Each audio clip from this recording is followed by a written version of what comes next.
Good morning. Good morning. My name's Anna, and I am a member of Encounter Church in Winchcombe. And I'm speaking this morning to you as part of an ongoing series that we've been in called Life. Last week, Mark spoke about the integral nature of rest and how that's so important to our the rhythms of life and how we do life. And the week before, I think, Marie spoke on prayer, the importance of prayer. And today I'm looking at how letting go of the past enables us to experience, or gives us the opportunity to experience more of the life that God has for us. And how indeed being vulnerable about our past can be a courageous thing. I want to look at some of the things that hold us back, and predominantly fear, and how we might be able to move forward. And the title I've given to this talk is Going for Gold. So we'll start with the scripture that I've chosen, which is in Corinthians. It's 2 Corinthians 3:18, and I'll read it to you now. Whenever, though, they turn their face to God, as Moses did, God removes the veil, and there they are, face to face. They suddenly recognize that God is a living, personal presence and not a piece of chiseled stone. And when God is personally present, a living spirit, that old constricting legislation is recognized as obsolete. We are free of it, all of us. Nothing between us and God. Our faces shining with the brightness of his face. Our lives gradually becoming more and more beautiful as God enters and we become more like him. Isn't that just a lovely phrase? Our faces shining with the brightness of his face. Our lives gradually becoming brighter and more beautiful as God enters. So firstly, to the things that can hold us back, and I'm going to start by sharing a vulnerable personal example with you, and that is that I have a fear of public speaking. And in doing this is me pressing into that fear and making an agreement with myself and with God that I'm going to meet this challenge and hopefully grow through the experience. I'm going to share my thoughts in 3 sections. So firstly, my/our past. Secondly, my/our present. And finally, my/our future. So a little bit of vulnerability about my past. My early life consisted in living in a bedsit, working in some pretty dead-end jobs, and really living with a high degree of self-sufficiency, having left home at a really young age, not done particularly well at school. In fact, I left school with 1 GCSE in art. And I had kind of believed the message that I wouldn't amount to much, and that if I was going to be okay in life, I needed to rely entirely on myself.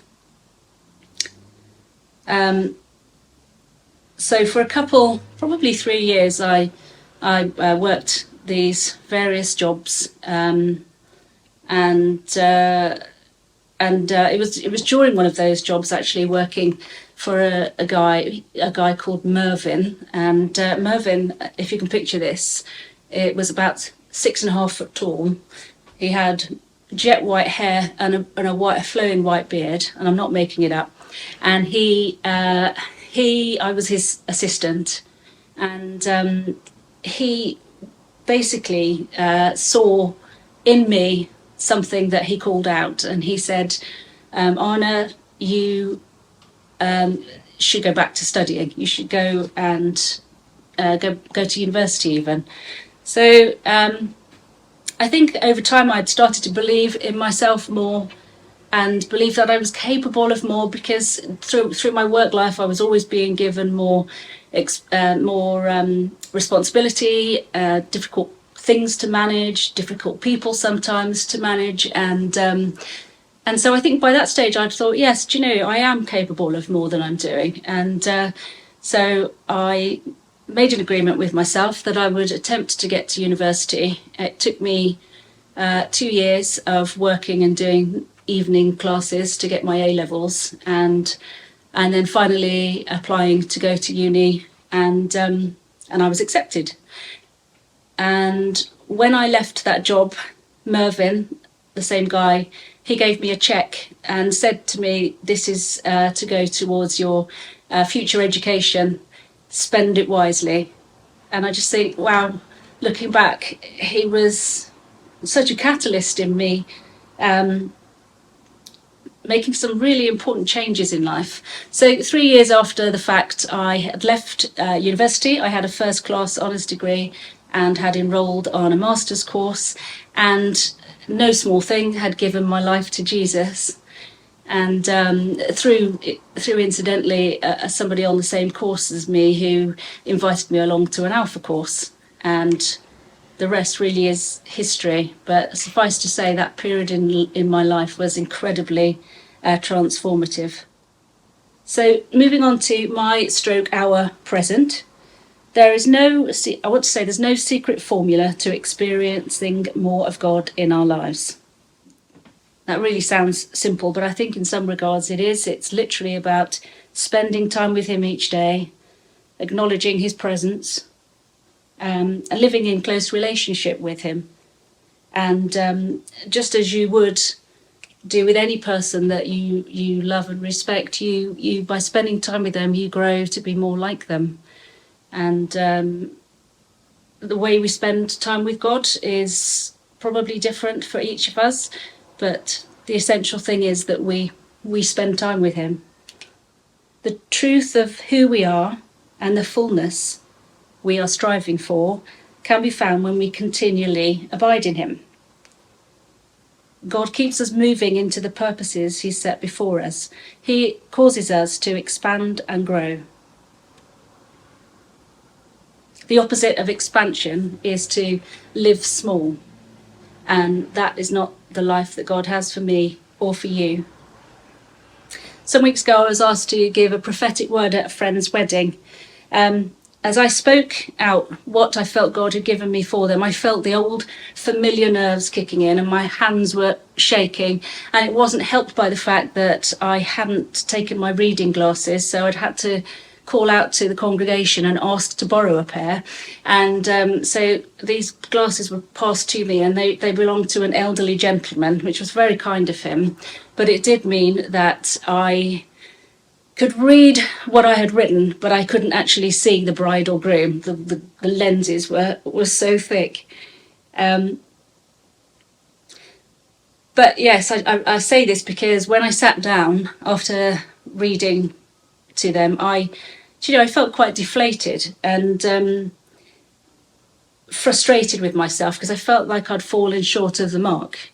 It wasn't about me, it was about them, it was their wedding day. But you know, when you're asked to do something and you want to do it justice and you feel like perhaps you haven't, it's so frustrating. But yet I refuse to let that experience hold me back, and I'm going to keep pushing myself out there until maybe there comes a day when I don't feel overcome with nerves when asked to do something like that. Or maybe I always will, but I'll just keep doing it anyway. I share this because each of you will have something that has the potential to hold you back. And a life with God is about going further than you ever thought possible, to uncover the full truth of who you are and the fullness you're striving for. Because he is with us, we can aim our sights on gold, for first prize, not for second or third, or a medal for taking part even, but we can go for the gold. Possibly due to my wiring or life experiences, or both. I'm someone who refuses to live in fear. So if there is something that causes me anxiety, I will refuse to let it take hold and to control me. And I'll just give you an example. Here we are. This piece of plastic, can you read it? Is it upside down? Anyway, this piece of plastic represents the sum total of my fears. Back in October last year, I went to the Tewkesbury Mop Fair with my daughter Nora. Now, if you don't know what it is, the Mop Fair used to be a medieval hiring fair in Tewkesbury, but nowadays it's a massive fun fair that sprawls all the way through the town. And I'd gone with Nora, and she is a complete, for anyone who knows her, you will agree that she is a complete daredevil and will make a beeline to the most ricketiest, most terrifying, highest ride that there is, and of course asked me to go on it with her. So an hour later, and she'd been on everything twice and begged me to go with her each time, and I'd said, sorry, no, I just can't do it. And by the end of the evening, I said to her, okay, Nora, I'll make you a promise. When the Mop Fair comes next October, so that's this October, I promise I will come on the highest ride that there is. And to seal the promise, I bought this token, which looks at me every day and fills me with absolute dread. The days are ticking by, and at some point I'm going to have to face that fear or break the promise, which I've got no intention of doing. And so a bit of a daft example, but I think it's very representative of some of the very real fears that are in many of us. Perhaps we've made promises to ourselves or to others to conquer something that holds us back, and perhaps it's becoming more pressing that we do something about it. And one of the things about fear is that you may actually have to conquer it over and over again and in different ways, because it presents differently in different circumstances. So going back to my friend's wedding, at the drinks reception afterwards, I was given a prophetic word by somebody I'd not met before, but they had been at the service, and they said to me that they had seen, as I was speaking, they had seen me wearing a robe of rocks, and that as I was speaking, the rocks were falling off of me to reveal a crimson gown underneath. There were other things to that, other parts to the word about God being pleased with me and pleased with my obedience and whatnot. But I share it because to me this picture really represents what it means to be to not let your fears hinder you in doing the things he's asking you to do. And crimson, incidentally, which I looked up, is a symbolic colour for courage. So I just share that with you because I think it's just a really helpful picture. So moving on to the next slide with Ant Middleton screaming in the faces of a few celebrities there.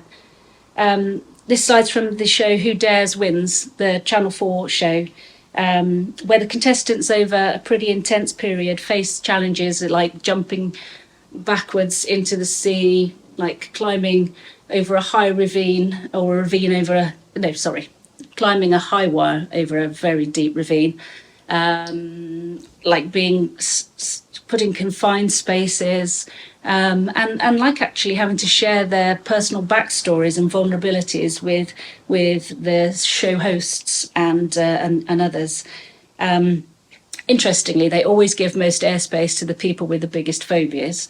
And so the picture unfolds throughout the weeks of the contestants confronting their worst fears and stepping out of their places of comfort.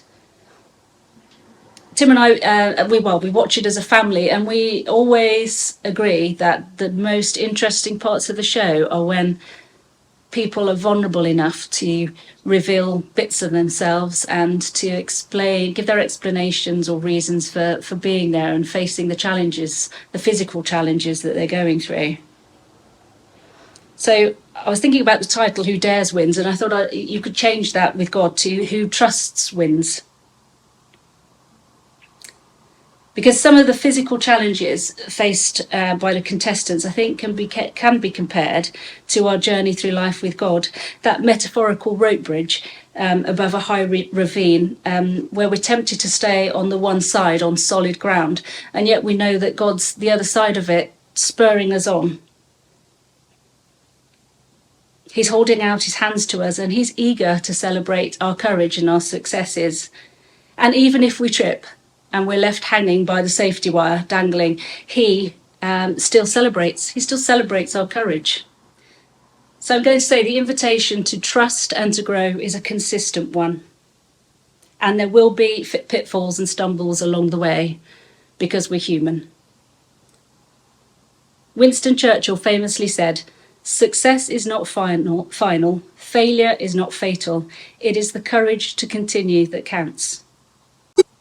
And it's often the failures or missteps or when we're left dangling by the safety wire that give us the opportunity to grow up, to mature, to change our thinking, to learn some really valuable lessons, and sometimes to alter the course of the trajectory. Not an easy word to say, the trajectory, to alter the path that we're on. I've heard it said that people who have never allowed themselves to fall are off balance. Think about learning to ride a bike. You fall numerous times before you begin to learn what balance feels like. And if we remain off balance, our journeys are always going to feel slightly precarious. However, if we submit our failings or missteps to God and integrate them into ourselves and understand and grasp the reality that our past, present and futures are secure, then we can move forward in confidence.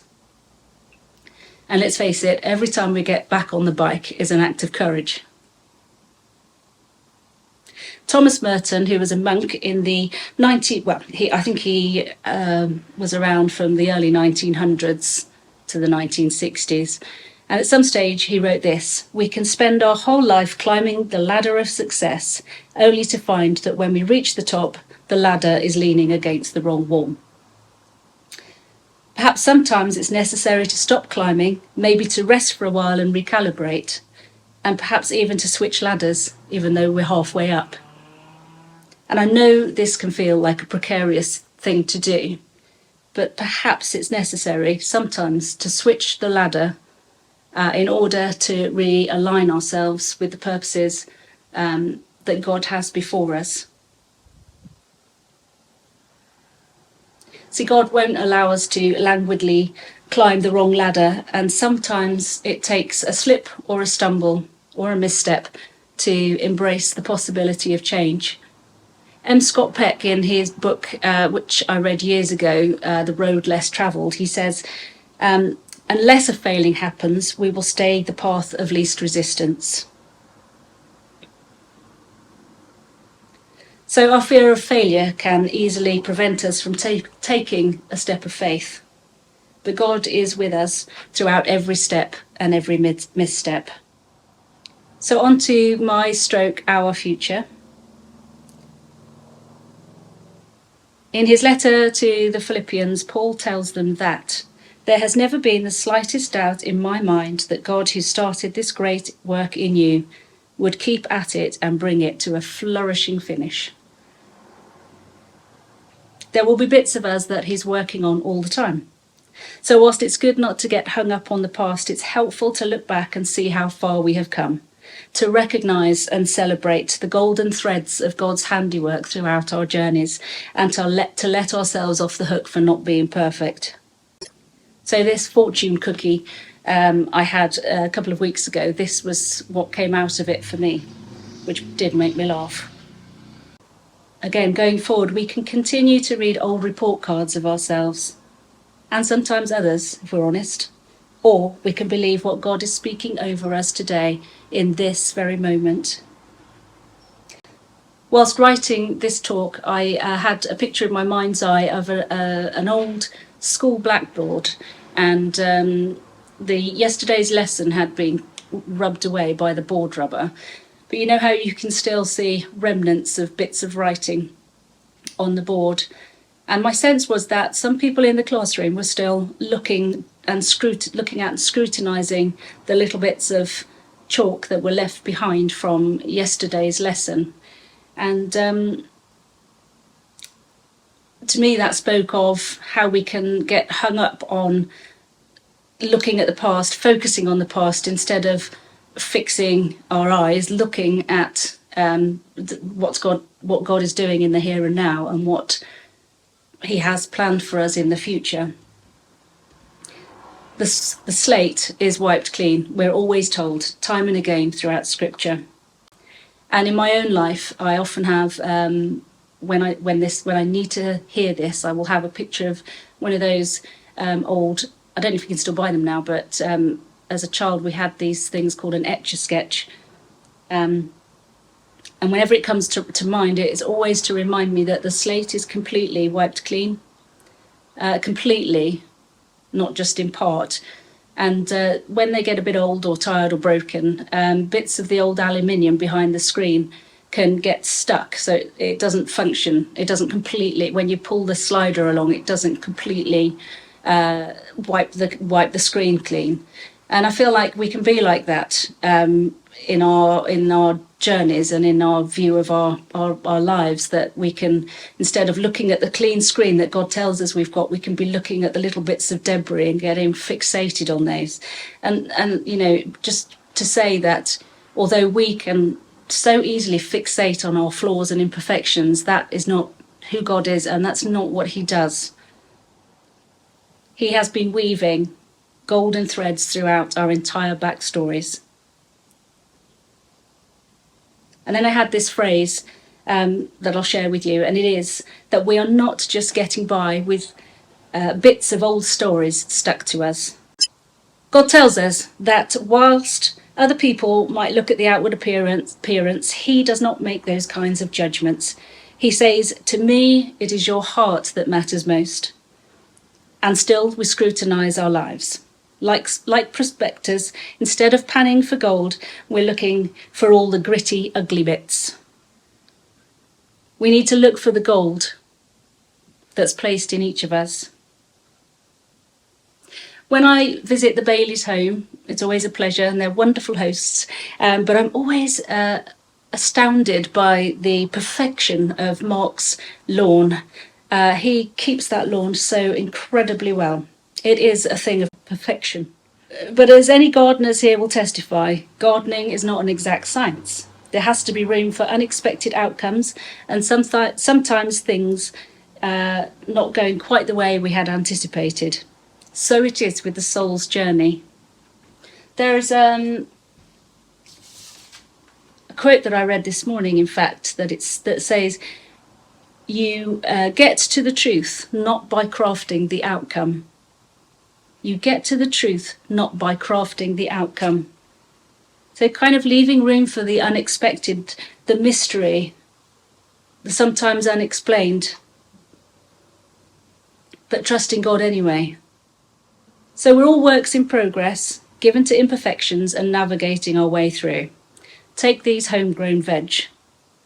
Do you think the person that planted the seed expected this to be the fruit of their labours? Firstly, we have the carrot that thinks it's Buzz Lightyear. Secondly, we have this happy chappy that I think is an apple. And finally, we have Sylvester Stallone's lesser-known twin. They really, made me laugh. Perfectionism seeks to control every outcome and leaves little room for applying faith or engaging in the mystery. And admittedly, the mystery can sometimes leave us perplexed. Why did this happen? Why hasn't this happened? I trusted, I stepped out, I failed. Why? So many questions, why? But the truth is that God is still weaving His golden handiwork throughout, even when we can't see it or begin to understand the process. I've got this other phrase that I've been living with, which is, make your home in the river of mystery. The sense is that all we have to do is get into the river. That's it. Trust in the direction that the river is flowing. Get caught up in the flow that is heading towards a powerful sea of love and compassion downstream. The bravest thing we can do in the world sometimes is not to cling to old ideas for fear, but to step out into something new and to trust in the flow. In God, there is freedom to embrace all of our story, the history of us that is continually being redeemed and made new. The invitation extended to us today and always is to trust that a new word is being spoken about us, whilst remembering that our backstory contains powerful testimony. So celebrate the path you have walked, that you are not where you were 5, 10, 15, 20, 30, 40 years ago. You are somewhere on a journey. You are reaching out time and again and trusting that God's got you. And the story isn't over until all has been restored and redeemed, the whole and not just the parts. A couple of weeks back, Malcolm spoke about how after the 5,000 had been fed, the disciples went round and gathered up the fragments, and he used it as a beautiful illustration to remind us of how God cares about the fragments, the discards. And so I just want to say again that all the fragments of our lives are gathered up into God. He holds together all the seemingly disparate and fragmented parts of our lives. He fills in all the gaps. He owns all the mistakes. He forgives all the failures, and he loves us into our most whole selves if we let him. So in closing, I will say again, go for the gold. Recognise the threads of God's golden handiwork in your past, present, and your future. Gold is such a strong word over this church. Amongst other things, obviously, it's representative of restoration, and I really believe that that's a strong part of the DNA of Encounter Church is restoration. People's lives, marriages, finances, whatever it might be. We see it happening. Restoration. To be restored is to receive back more than has been lost, and so that the final state is greater than the original condition and is enriched beyond measure. And that's what we want, isn't it? We want to be restored and redeemed beyond the original state that we were in, to be enriched beyond measure. That's what we want, and that's what a life in God promises us if we stick with him. So in closing, I'll say, God, help us to develop a vision that reads between the lines of our sometimes messy and confusing stories, and one that finds the gold in each of ours and in others' lives. To see and to celebrate your gloriously redemptive work and constant, unceasing presence in our stories, I ask that anything less than thriving in our lives would show itself, and that we will go from glory to glory, and that we would go for the gold. Amen.